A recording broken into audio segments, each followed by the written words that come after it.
What? Speech test, and then here, and we'll do Addison's after that to finish up. Okay? What, Tiffany? No one's watching. She was retired. That's all. I'm going to have to sweep over this way just a little bit. Okay, the apprehension test for what? Anterior dislocation. So we're going to use the table to help us out. We passively bring her up to 90 degrees of abduction of her shoulder.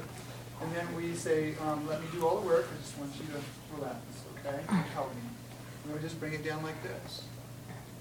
And you can see, as we do that, things move this way. So if there is anterior instability that the person knows about, is experiencing as part of their complaint, so they know where in the arc that they're going to have problems, they begin to put the brakes on somewhere close to that. And then they stop us. Like, or we look at him and she's like freaking out. She's really scared. She should have That was a timid freak out, but that's kind of what it was. It was like a freak out on value. So they'll always stop you? What if they are like... Yeah, what happens Most of the time, they will stop you. They don't want that to happen because it's not fun. It hurts, it's inconvenient, you don't know if they're going to get it back in place, so they'll stop you. How do you put it back? You have to reduce it. That's something that you're not going to be taught how to do. That's rotation, abduction, bring it up like this. You put your knee or your foot right in there, you pull out like this, and then you just pull like that. Okay? And it goes back in. But if you don't get in the right combination of those, then you trap things in between your legs. So if that ever happens, you don't try and reduce it. You go get somebody who can do that.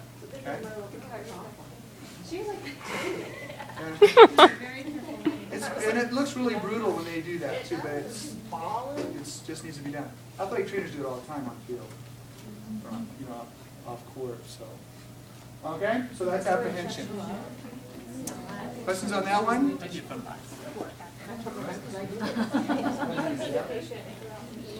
So now we're going to do the jerk test, right? Testing for posterior disability, right? Okay. So I bring the individual up like this to 90 degrees of abduction, and we're going to use the arm is actually a lever. So what we're going to do is bring her into a certain amount of horizontal abduction, and depending on the level of instability, it will, we find some clunking. So I got my hand back here on her scapula. On her scapula, because I'm going to try and push her arm backwards like this. If I don't stabilize the scapula moves, right? So this is what it looks like.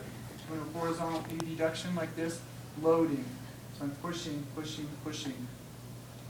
And I get nothing. Okay? Do you see what it looks like with you? Is that okay?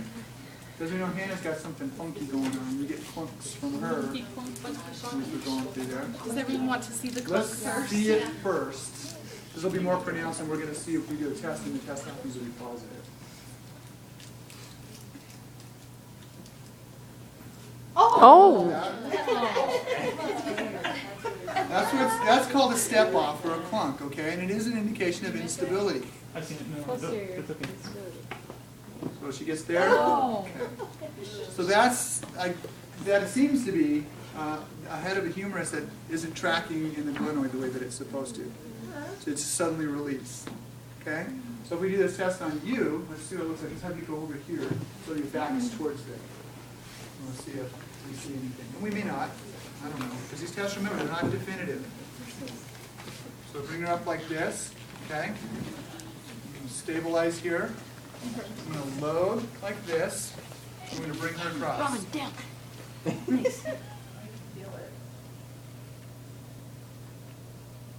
Right there. There's a step up, just a slight one. Nothing like she can create herself, though. Right there. Okay? So that's a positive sign, but it's not pronounced. So it looks like Elena's winning. What's the latest? Labor. It's a labral tear and I'm subluxing. And my guess was a labral tear off the bat. I think there's labral involvement because there's a click at certain points in the arc of the range.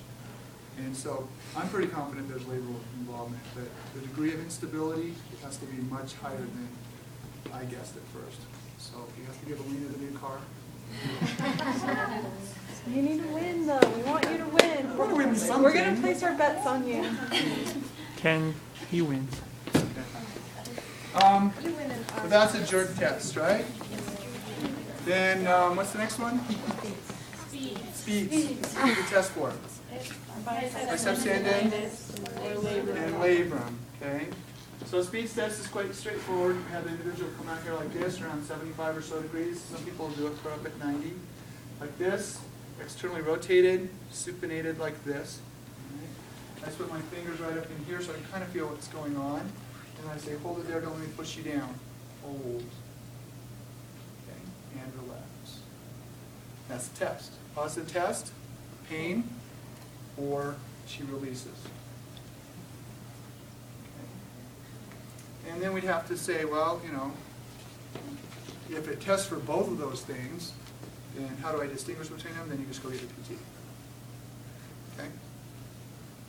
So that's a speeds test. And the AC shear test, is that the next one? Yeah. So we'll do those four and then we'll turn loose. The AC shear is really straightforward. What I'm going to do is the heel of my hand here is up on the clavicle. Heel of my hand here is back here on the spine of the scapula. I interlace my fingers like this, have her look the other way so that she doesn't see me cry when I hurt her. And then I just squeeze like this. Okay? Now it may be a little bit uncomfortable up here, just because it is. It's bone right underneath the skin, and sometimes just the pressure is a little uncomfortable for people. That's not what we're looking for. We're looking for isolated pain right up here on this bone, right around there. Or when we do that, we get too much motion out of that clavicle as we squeeze. Either one of those is a positive sign indicating that we have lapsed integrity right around the AC joint ligament issues. Okay? So let's do those.